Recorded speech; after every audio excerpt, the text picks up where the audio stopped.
नमस्कार, आपका अखबार पर आपका स्वागत है। मैं हूं प्रदीप सिंह।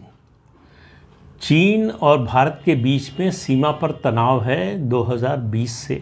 मतलब वैसे तनाव तो बहुत लंबे समय से, दशकों से है, युद्ध भी हो चुका है, लेकिन 2020 बात मैं ये इसलिए कर रहा हूं कि ये नरेंद्र मोदी के प्रधानमंत्री बनने के बाद की बात है। 2020 में चीन की सेना ने घुसपैठ की कोशिश की, जिसे भारतीय सेना ने नाकाम कर दिया। लेकिन विपक्ष को, खासतौर से कांग्रेस पार्टी को और उसमें भी राहुल गांधी को एक झूठ बोलने का मौका मिल गया। मैं झूठ इसलिए कह रहा हूं कि मैं उसकी तस्दीक मैं नहीं कर सकता, लेकिन जो लोग वहाँ मौके पर जा चुके हैं वो ज़रूर कर रहे हैं। एक झूठ लगातार जो चलाया जा रहा, आपको याद होगा प्रधानमंत्री नरेंद्र मोदी ने 2020 में ऑल पार्टी मीटिंग बुलाई थी इस झड़प के बाद, सभी राजनीतिक दलों को ये बताने के लिए कि स्थिति क्या है, क्या हुआ था और क्या क्या अभी वर्तमान स्थिति है। उस बैठक में उन्होंने ये बात कही थी कि 1 इंच भी ज़मीन कोई नहीं ले गया है हमारी। इस पर प्रधानमंत्री की बात पर विश्वास करने की बजाय राहुल गांधी और उनकी पार्टी ने इसका मजाक उड़ाना शुरू किया। चीन हमारी सीमा में घुस आया है, कभी बताया जाता है 2 किलोमीटर, कभी 5 किलोमीटर, कभी 15 किलोमीटर। और अभी आपको याद होगा कि हाल ही में राहुल गांधी लद्दाख की यात्रा पर गए थे। वहाँ से उन्होंने बयान दिया कि यहाँ के स्थानीय लोग, लद्दाख के लोग कह रहे हैं कि चीन 15 किलोमीटर अंदर घुस आया है। अब अगर चीन 15 किलोमीटर अंदर घुस आया है तो ये तो बहुत बड़ी अंतर्राष्ट्रीय घटना है, ये कोई छोटी मोटी घटना नहीं है। किसी भी देश की 15 किलोमीटर जमीन सीमा से 15 किलोमीटर आ जाना पड़ोसी देश का, ये बहुत बड़ी घटना है। लेकिन राहुल गांधी को लगता है कि वो जो कह रहे हैं वो अंतिम सत्य है, और सरकार जो बोल रही है, हमारी सेना जो बोल रही है, हमारी डिफेंस मिनिस्ट्री जो बोल रही है, वो सब गलत है। दुनिया में और किसी को पता नहीं है, सिर्फ राहुल गांधी और कांग्रेस पार्टी को पता है कि चीन 15 किलोमीटर हमारी सीमा के अंदर आ गया। अब आप देखिए, घने से घना अंधेरा हो, उससे लड़ने के लिए एक छोटा सा दिया काफ़ी होता है। छोटा सा दिया घने अंधेरे को भी चीरकर रोशनी फैला देता है। इसी तरह से सच्चाई है। सच्चाई बड़े से बड़े झूठ को धराशायी कर देती है। तो बिरसा मुंडा की धरती से, यानी झारखंड की एक बहादुर बेटी है, नाम है कंचन उर्फ सैंडी। कंचन पहले भी ये काम कर चुकी है। फिर उसने असल में ट्विटर पर जो अब एक्स हो गया है, जिसका नाम एक्स हो गया है, उस पर मीशा बाजवा चौधरी ने एक पोस्ट डाली कि कहते हैं कि 1 इंच ज़मीन नहीं गई। लद्दाख के स्थानीय लोग कह रहे हैं कि 15 किलोमीटर अंदर घुस आया है चीन। ये पोस्ट कंचन ने भी पढ़ी होगी। उसके बाद उन्होंने उसका जवाब दिया। उन्होंने कहा कि पेंगोंग झील और लेह पैलेस से बैठकर प्रोपेगेंडा वीडियो बनाने वालों को मेरा न्योता है, मेरा निमंत्रण है कि आएँ, अपनी बुलेट मोटरसाइकिल पर उनको लेकर चलूँगी पूरी सीमा पर। अगर 1 इंच भी ज़मीन गई हो 1962 के बाद, इस बात को क्वालिफाई किया है। देखिए हो क्या रहा है कि जब लद्दाख के लोगों से पूछते हैं तो जो बोलते हैं वो गलत नहीं बोलते हैं कि 15 किलोमीटर घुस आया। 15 किलोमीटर घुस आया 1962 में, युद्ध के समय। हज़ारों वर्ग किलोमीटर ज़मीन पर चीन का कब्जा है आज भी, उससे कोई इनकार नहीं कर सकता। लेकिन ये कब्जा 2020 में हुआ, उसको जोड़ना, देखिए 62 को 2020 से जोड़ने की कोशिश करके, एक झूठ खड़ा करके ये बताने की कोशिश हो रही है कि भारत जो है वो कमज़ोर पड़ गया है। मोदी के राज में जो बहादुरी की बातें होती हैं वो सब बेकार है, और चीन ने हमारी ज़मीन पर कब्जा कर लिया है। इस बारे में सेना की ओर से स्पष्टीकरण आ चुका है, डिफेंस मिनिस्ट्री की ओर से आ चुका है, और प्रधानमंत्री बोल चुके हैं।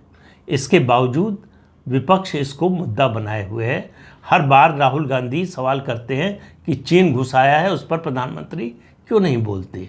अरे चीन घुस आया हो तब तो प्रधानमंत्री बोले हैं। कंचन ने कहा कि डेमचौक बॉर्डर से लद्दाख तक अपनी मोटरसाइकिल पर, बुलेट मोटरसाइकिल पर ले जाने को तैयार हूँ, और डरो मत, कांग्रेसी हो लेकिन डरो मत। हमारी 89,000 ITBP की फोर्स हिमवीर हमारे -40 डिग्री टेम्परेचर में सुरक्षा के लिए तैनात हैं। हमारी 1 इंच ज़मीन उन्होंने किसी को कब्जा करने नहीं दिया है। अब ये देखिए, मैं इससे पहले भी कई बार इस मुद्दे को उठा चुका हूँ। इस मुद्दे को मतलब जो अभी बात कहने जा रहा हूँ, नैरेटिव जो बनाया जाता है वो ज़रूरी नहीं है सच्चाई पर बनाया जाए। जब प्रोपेगेंडा करना होता है, जब अपने विरोधी को सच से आप हरा नहीं पाते हैं, तो आप झूठ का सहारा लेते हैं और उसका प्रोपेगेंडा करते हुए एक नैरेटिव तैयार करते हैं। और नैरेटिव तैयार करने के लिए क्या करते हैं आप? जो आपका विरोधी है उसकी जो सबसे बड़ी ताकत है उस पर हमला करते हैं। तो मोदी की सबसे बड़ी ताकत क्या है? राष्ट्रवाद, राष्ट्रीय सुरक्षा, उस पर हमला करो। और तीसरी और सबसे बड़ी मेरी नज़र में वह है विश्वसनीयता। लोगों के बीच में जो प्रधानमंत्री नरेंद्र मोदी की विश्वसनीयता है, साख है, उस पर हमला करो। तो उस पर हमला करने के लिए अगर आपको कोई तथ्य नहीं मिल रहा है, कोई सच बात नहीं मिल रही है, कोई सरकार की कमज़ोरी या प्रधानमंत्री की कमज़ोरी नहीं मिल रही है, तो एक आधा सच आधा झूठ को मिलाकर एक नैरेटिव गढ़ो। आधा सच क्या है? आधा सच ये है कि चीन ने हमारी ज़मीन पर कब्जा किया है लद्दाख में, और 1962 युद्ध के समय किया। इस आधे सच को जोड़ो कि ये मोदी के समय में हुआ। मोदी के प्रधानमंत्री रहते हुए चीन ने हमारी ज़मीन पर कब्जा कर लिया। ये सवाल वो लोग उठा रहे हैं जो आज तक जवाब इस बात का नहीं देते कि हम 1962 की लड़ाई क्यों हारे, चीन ने हमारे इतने बड़े भूभाग पर कैसे कब्जा कर लिया, और उस कब्जे को हम आज तक क्यों नहीं छुड़ा पाए। क्यों 55 साल सत्ता में रहने के बाद भी कांग्रेस इस मुद्दे पर कोई जवाब देने में सफल नहीं है। क्यों 1962 की लड़ाई के लिए कौन जवाबदेह थे, उसकी जवाबदेही तय करने को तैयार नहीं है। उस समय प्रधानमंत्री थे जवाहरलाल नेहरू, राहुल गांधी के पिता के नाना। तो उस पर तो कोई जवाब है नहीं। जब आपके पास कोई जवाब नहीं होता, जब आपके पास तथ्य नहीं होते, तो आप तथ्यों को गढ़ने की कोशिश करते हैं। एक झूठ को, वही बात कह रहा हूँ फिर से, कि आधा सच आधा झूठ मिलाकर एक नैरेटिव बनाने की कोशिश करते हैं, जो कांग्रेस पार्टी पिछले 3 साल से लगातार कर रही है और लगातार उसमें असफल हो रही है। लेकिन प्रयास करना छोड़ा नहीं है। अच्छी बात है, प्रयास करना छोड़ना नहीं चाहिए, लेकिन अगर आप सच के साथ हों तो। झूठ का सहारा लेकर अगर आप एक नैरेटिव गढ़ेंगे, और वो ऐसा नैरेटिव गढ़ रहे हैं जिसमें आप अपने देश की फौज को नीचा दिखा रहे हैं, जिसमें आप अपने देश को नीचा दिखा रहे हैं। क्यों कर रहे हैं ऐसा? ताकि आप अपने राजनीतिक विरोधी प्रधानमंत्री नरेंद्र मोदी को नीचा और कमज़ोर दिखा सकें। तो अपने विरोधी को मात देने के लिए, अपने विरोधी को पछाड़ने के लिए, अपने विरोधी को कमज़ोर दिखाने के लिए अगर आप देश के विरोध में जा रहे हैं, तो आप सोचिए कि आप कर क्या रहे हैं। कांग्रेस पार्टी चीन के मुद्दे पर, ये मतलब लद्दाख के मुद्दे पर 2020 की घटना की बात कर रहा हूँ, जब भी सवाल उठाती है उसके पास कोई जवाब नहीं होता। उसके पास जवाब इस बात का नहीं होता है कि जब डोकलम में संघर्ष चल रहा था चीन और भारतीय फौजों के बीच में, उस समय राहुल गांधी रात में चीन के एम्बेसडर से मिलने क्यों गए थे। कांग्रेस पार्टी के पास इस बात का भी जवाब नहीं है कि चीन की कम्युनिस्ट पार्टी और कांग्रेस पार्टी के बीच में जो MOU साइन हुआ है उसमें क्या है। ऐसा कौन सा समझौता है जो दोनों पार्टियों के बीच में, जिस पर दस्तखत हुए, जिस पर दस्तखत सोनिया गांधी और राहुल गांधी की मौजूदगी में हुए। कांग्रेस पार्टी के पास इस बात का भी कोई जवाब नहीं है कि उनके रक्षा मंत्री ने संसद में, राज्यसभा में खड़े होकर कहा कि चीन से लगी सीमा पर इंफ्रास्ट्रक्चर इसलिए नहीं बनाया जा रहा है कि डर है कि चीनी फौज इसका इस्तेमाल कर लेगी, इसका फ़ायदा उठा लेगी। यानी आपको अपनी सेना पर भरोसा नहीं था। आपको लगता था कि चीनी जब चाहेंगे आपकी सीमा में घुस आएंगे और आपने जो इंफ्रास्ट्रक्चर बनाया है उसका फ़ायदा उठाकर हमारे देश के अंदर आ जाएंगे। तो ये डर, इस डर की वजह से देश की सुरक्षा को कितना बड़ा खतरा पहुंचा है, कितना नुकसान हुआ है, इसका अंदाज़ा इस बात से लगाइए कि पिछले 9 साढ़े 9 साल में जो इंफ्रास्ट्रक्चर भारत चीन सीमा पर, भारत की सीमा के अंदर तैयार हुआ है, जिस गति से, जितने बड़े पैमाने पर, उससे चीन की नींद उड़ी हुई है। चीन के हुक्मरानों के अंदर डर है।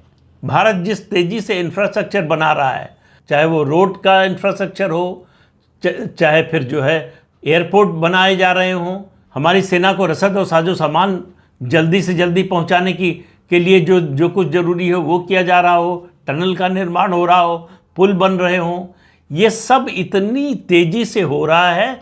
अगर कल्पना कीजिए कि ये काम 1962 के बाद हुआ होता तो आज हमारी स्थिति क्या होती। लेकिन हम जिस तैयारी में हैं उसकी वजह से चीन की नींद उड़ी हुई है। इसलिए चीन रह रहकर बीच बीच में कुछ न कुछ हरकत करता रहता है। चीन को सबसे बड़ी समस्या यही हो रही है कि वो पहले जैसा भारत को डरा नहीं पा रहा है। पहले जैसा अपनी जो सलामी स्लाइसिंग की उसकी नीति है उस पर चल नहीं पा रहा है। वो भारत की 1 इंच ज़मीन पर भी आगे बढ़ नहीं पा रहा है। ये उसकी समस्या है। इस बात की हमें खुशी होनी चाहिए या इस बात की नाराज़गी होनी चाहिए, ये सवाल राहुल गांधी और कांग्रेस पार्टी से ज़रूर पूछा जाना चाहिए। और झारखंड की ये जो बहादुर बेटी चुनौती दे रही है, अगर राहुल गांधी को सचमुच लगता है कि चीन ने 15 किलोमीटर ज़मीन पर कब्जा कर लिया, हमारी सीमा के अंदर घुस आया है, तो उसकी चुनौती स्वीकार करनी चाहिए। अभी तो लद्दाख के दौरे पर गए थे, मोटरसाइकिल से घूम रहे थे, तो कंचन की मोटरसाइकिल पर घूमें और जाकर देश को बताएं कि देखिए यहाँ ये है जगह जहाँ चीनी घुस आए हैं जो हमारी ज़मीन थी, और 1962 के समय नहीं, उसके बाद 2020 में घुस आए हैं। अगर वो ऐसा करेंगे तो ज़रूर लोग उनकी बात पर विश्वास करेंगे, क्योंकि कहीं सुनी पर से ज़्यादा आंखों देखी पर लोग विश्वास करते हैं। कंचन आंखों देखी दिखाने को तैयार है, राहुल गांधी कहीं सुनी पर चलने को तैयार है। फैसला आपका है, कौन सही है कौन गलत है। तो इस अंक में इतना ही, अगले अंक में फिर मिलेंगे किसी नए मुद्दे के साथ। तब तक के लिए अनुमति दीजिए। आपसे अनुरोध है कि ये चैनल देखिए, शेयर कीजिए, लाइक कीजिए और सब्सक्राइब ज़रूर कीजिए। नमस्कार।